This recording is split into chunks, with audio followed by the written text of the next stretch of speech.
Welcome to Subramani. Uh, it was this Sir John Templeton. I'm sure you've all heard of his name.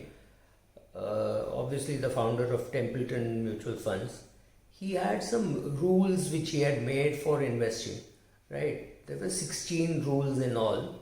They're very simple rules. It's not that you have not heard this before, but he had tabulated in list of 16 rules, and he said the most important thing, the last line, he said, start with a prayer, it helps.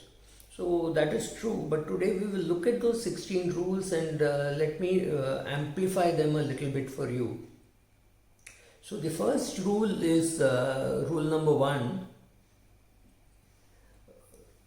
It says invest for maximum total real return. Remember all these words, maximum total real return.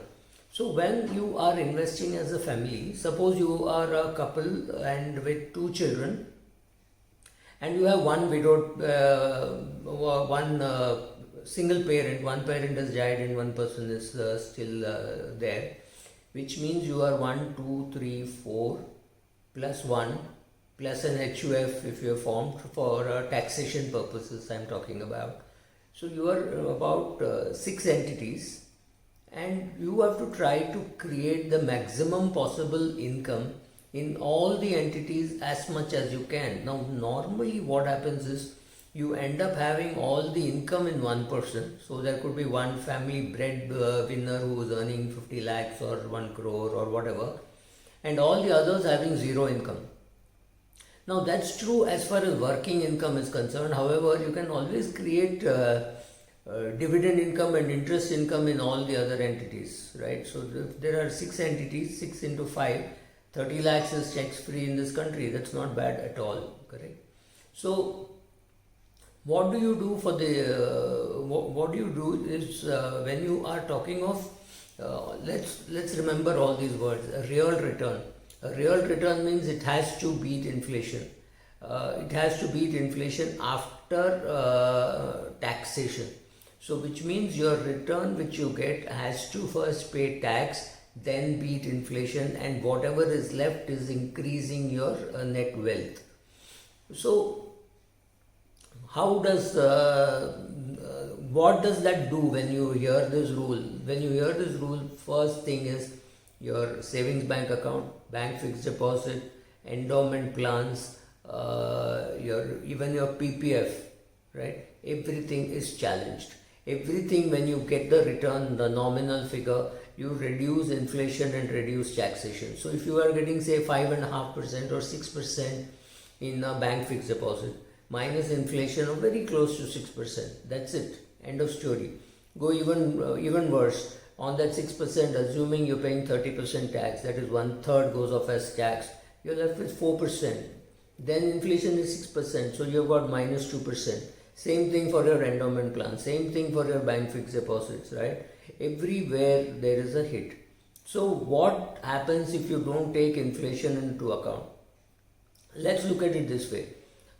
In 1986, you had, don't go as far back as 1986, 10% inflation would mean, or 8% inflation would mean in 10 years, your buying power is reduced from say 1 lakh to about 33,000. Now, if you have got 1 lakh of expenses, after 10 years you will need about 1,96,000. That's not something small, right? So you need to provide for that kind of money, and that providing will happen only when your portfolio gives you a real return after taxation, right? So that should be your first aim, which means you should try to push income from your in your hands to income in your wife's hand, in your mother's hand, in your children's hand, right? Beware, there is something called the clubbing provision, so it's not so simple. Please seek the advices of a tax consultant before you do such thing. But yes, the thing is you have to create real wealth over a long period of time for the family. That has to be your only legitimate aim. The second rule is very I mean, you've heard this before. All these 16 rules, you've heard them before. So the second one is, it says invest, don't trade or speculate. I completely agree, because most people who call themselves traders actually have no clue what is trading. You're not a George Soros. You do not know what is to be done in trading. You just accidentally happen to go to your broker's office and he said, "Aaj ye le lo, aaj wo bech do," so you got into it. You have no clue how the whole market works. You have not educated yourself. You don't have a degree or a diploma or anything in investing.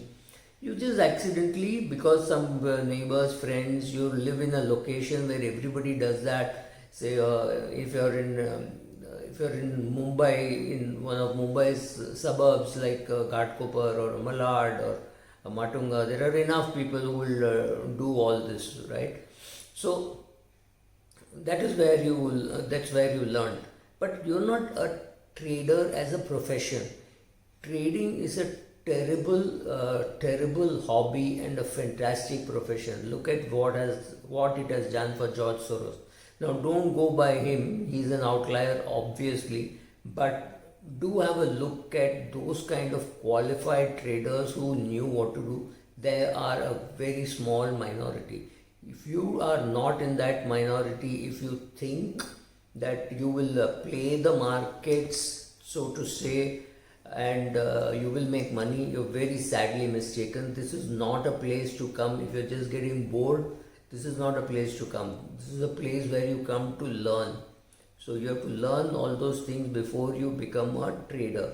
Now, it's obviously fairly simple to become an investor. You just have to invest, and you just invest for the long term. That's the only thing you need to do. What you have done is you have converted your income from your income stream. You have converted into a capital gain by just shifting from bank fixed deposit to some kind of a debt mutual fund, in which you have trust, right? So this was rule number 1 and rule number 2. We will see the other rules shortly. Thank you.